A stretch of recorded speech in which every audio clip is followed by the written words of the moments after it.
എങ്ങനെയുണ്ട് Appu? Fine. How are you uncle? Very fine. Appu ഇന്നലെ നന്നായിട്ട് ഉറങ്ങിയോ?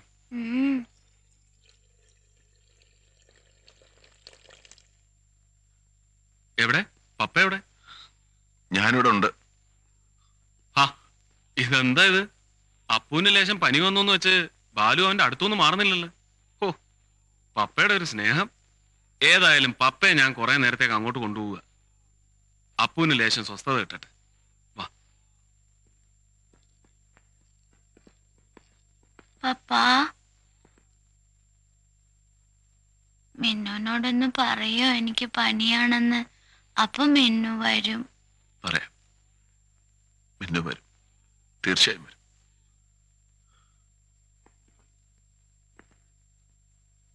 അപ്പു,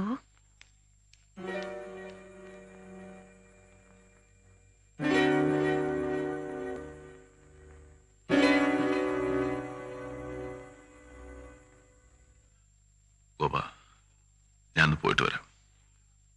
എങ്ങോട്ട്? ആ മീനാക്ഷി എങ്ങനെയെങ്കിലും ഒന്ന് കൊണ്ടുവരണം, ഇല്ലെങ്കിൽ അത് ശരിയാവില്ല. ബാലു തന്നെ പോണോ? ഞാൻ വേണമെങ്കിൽ പോയി എങ്ങനെങ്കിലും നിർബന്ധിച്ചു കൊണ്ടുവരാം. വേണ്ട, ഞാൻ തന്നെ പോ. ബാലു, ഡോക്ടർ മേനൻ നാളെ തന്നെ എത്തും. രാവിലെ 7 മണിക്കാണ് ഓപ്പറേഷൻ. ആയിക്കോട്ടെ. അതിനു മുമ്പ് വേണ്ടപ്പെട്ടവരെയൊക്കെ ഒന്ന് അറിയിക്കണ്ടേ? ആരാ വേണ്ടപ്പെട്ടവർ? എന്റെ ഏറ്റവും വേണ്ടപ്പെട്ടവനല്ലേ ഗോപ കട്ടിലേക്ക് കിടക്കുന്നു.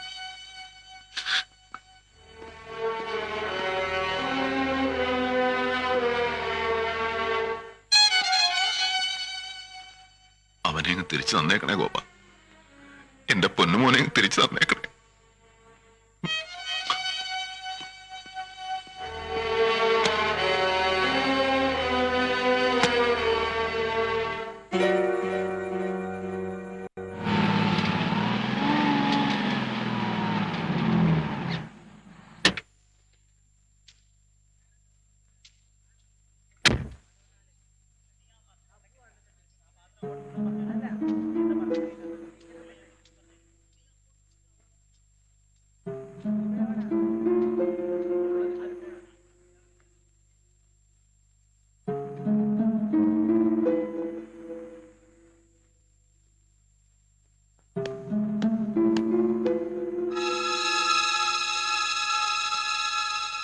എന്താ?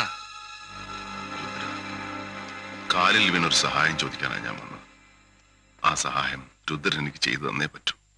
മരണം വരെ ഞാനത് മറക്കില്ല.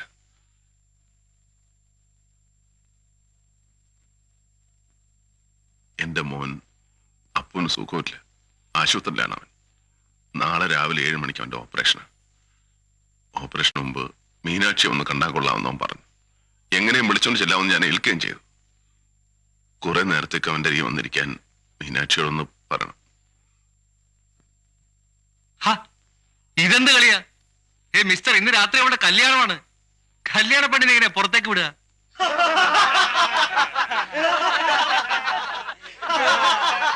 രുദ്ര, പ്ലീസ്, ഒരു അല്പനേരത്തേക്ക് മതി.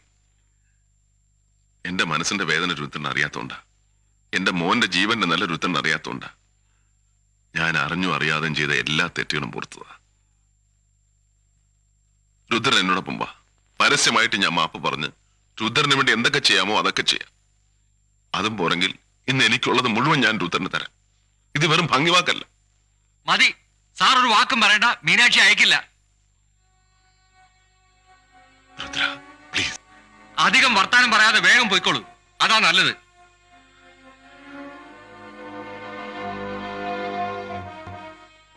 അമ്മേ, ഒരല്പനേരത്തേക്കെങ്കിലും മീനാക്ഷി ഒന്ന് വിട്ടു തരാൻ പറയാമേ. രുദ്ര, തള്ളേ, അനാവശ്യം പറഞ്ഞ ആ നാക്ക് ഞാൻ പിഴുതെടുക്കും. എടോ, താൻ ഇവിടുന്ന് ഇറങ്ങുന്നുണ്ടോ അത് ഞാൻ തല്ലി ഇറക്കണോ?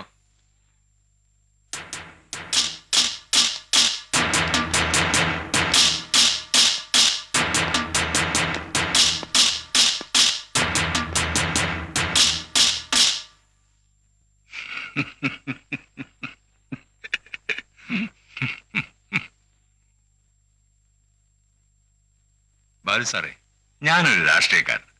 ശാശ്വതമായ വൈരാഗ്യം എനിക്ക് ആരോടുമില്ല, ബാലു സാറിനോട്. എന്നെ സാറിന് വേണ്ടെങ്കിലും സാറിനെ എനിക്ക് വേണം. സാറിന് വേണ്ടി എന്തും എവിടെയും എപ്പോഴും ചെയ്യാൻ ഞാൻ തയ്യാറാണ്. പക്ഷേ എങ്കിലും മീനാക്ഷിയുടെ കാര്യത്തിൽ ഞാൻ പറഞ്ഞല്ലോ, ഇന്ന് രാത്രി 10 മണി കഴിഞ്ഞോട്ടെ സാറ് പറയുന്ന സ്ഥലത്ത് ഞാൻ കൊണ്ടാക്കി തരാം. കാരണം 10 മണി കഴിഞ്ഞാല് അവൾ എന്റെ ഭാര്യയാണല്ലോ.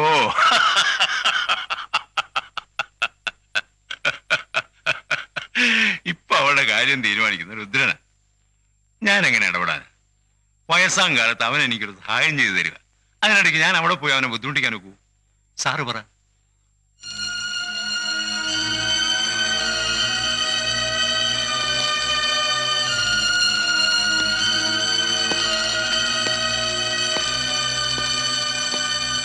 സാറേ പിണങ്ങല്ലേ, ഈ കല്യാണം വല്ല ജാതി ഒന്ന് നടന്നോട്ടെ. എല്ലാ റിപ്പോർട്ട്സും ഉണ്ടല്ലോ? ഉണ്ട്. ഒന്നും മിസ്സായിട്ടില്ലല്ലോ? ഇല്ല. ഞാൻ വെളുപ്പിന് എയർപോർട്ടിലേക്ക് പോകും മേനൻ സാറിനെ പിക്ക് ചെയ്യാൻ. നേരെ ഇങ്ങോട്ടായിരിക്കും വരിക. ഓ. റെഡി ആയിരിക്കണം. ഇതെല്ലാം എന്റെ റൂമിൽ വെച്ചേ. Okay sir.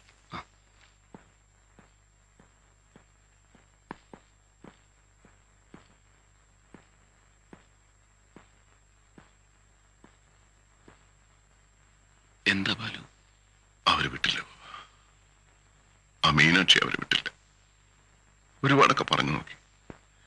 എന്നിട്ടും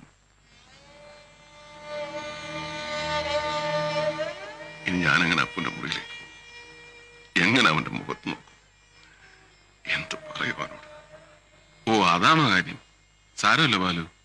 ഇനിയുള്ള സമയം മുഴുവൻ അപ്പു പാതി ഉറക്കത്തിലായിരിക്കും. മീനാക്ഷി വരുന്നുണ്ട്, ഇപ്പൊ എത്തും എന്നൊക്കെ അവനോടങ്ങ് പറഞ്ഞാ മതി. ഫോൺ ചെയ്യുമ്പോഴൊക്കെ ഡോക്ടർ മേനോൻ ചോദിക്കുന്നു അപ്പുവിന് എങ്ങനെ ഈ അസുഖം ഉണ്ടായെന്ന്. കൃത്യമായ കാര്യം അദ്ദേഹത്തിന് അറിഞ്ഞാൽ കൊള്ളാമെന്നുണ്ടെന്ന് തോന്നുന്നു. ബാലുവിന് വല്ല ഊഹമുണ്ടോ? സ്വതവേ ഉണ്ടാകുന്നതല്ലത്. ഒന്നുകിൽ വളരെ ഉയരത്തിൽ നിന്ന് വീണിരിക്കണം, അല്ലെങ്കിൽ ശക്തമായി തല എവിടെയെങ്കിലും അടിച്ചിരിക്കണം. ആവർത്തിച്ച് ചോദിച്ചിട്ടും എന്തെങ്കിലും സംഭവിച്ചതായി അപ്പു ഓർക്കുന്നതേയില്ല. അന്ന് ബാലു പറഞ്ഞില്ലേ രുദ്രന്റെ വീട്ടിൽ വെച്ച് എന്തോ ഫൈറ്റൊക്കെ ഉണ്ടായെന്ന്. അപ്പു അതിനിടയിലെങ്ങാണ് ഉണ്ടായിരുന്നു.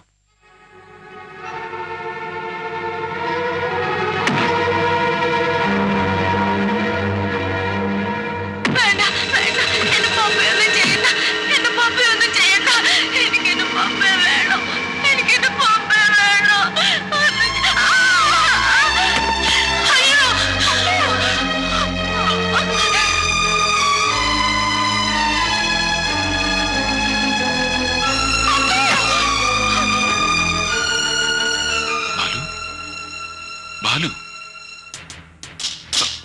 ബാലു ബാലു ബാലു അവിടെ നിൽക്കാൻ. ബാലു അവിടെ നിൽക്കാനാ പറഞ്ഞത്. അവനാണ് ഗോപ, അവനാണ് എന്റെ മോനെ ഇന്നലെയാക്കിയത്. അവന്റെ തലയിൽ അപ്പോഴെടുക്കും.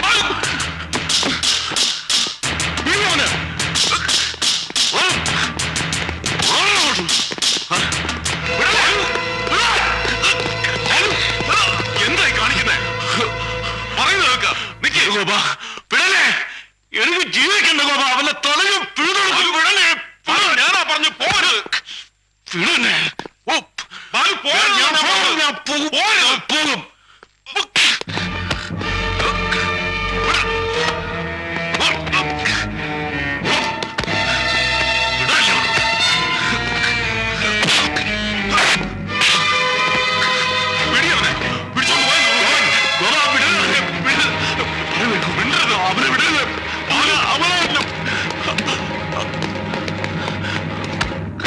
നിങ്ങളൊക്കെ ഒന്ന് പൊയ്ക്കേ.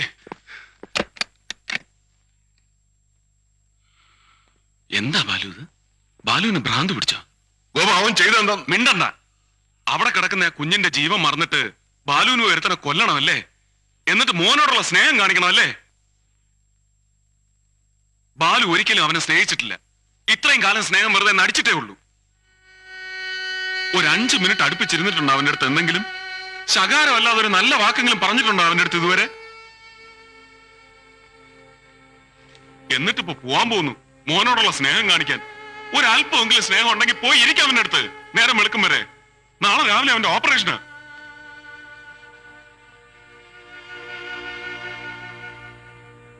കഴിഞ്ഞ 30 മണിക്കൂറുകളായി അപ്പുവിനെ ഒന്ന് ഓപ്പറേഷൻ തിയേറ്റർ വരെ എത്തിച്ചേരണേ ദൈവമേ എന്ന് ഞാൻ പ്രാർത്ഥിക്കാത്ത സമയമില്ല. ഇന്ന് രാത്രി അവന്റെ ശരീരം ഒരു അല്പം പോലും ഇളകാൻ പാടില്ല. കണ്ണിൽ എണ്ണ ഒഴിച്ച് അവന്റെ പപ്പ അവന്റെ അടുത്തിരിക്കണമെന്ന് ഞാൻ ആഗ്രഹിച്ചു. എന്നിട്ടും ബാലു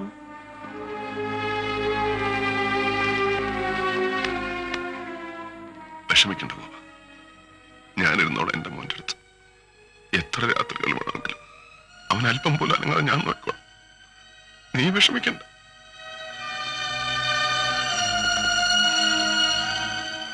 ഗോപ, നീ എന്നെ തല്ലുകയെ കൊല്ലുകയെ എന്ത് വേണം ചെയ്തു. പക്ഷേ ആര് പറഞ്ഞാലും നീ മാത്രം പറയരുത്. ഒരിക്കലും പറയരുത് ഗോപ, ഞാൻ എന്റെ മോനെ സ്നേഹിച്ചിട്ടില്ല. Balu, I'm sorry Balu.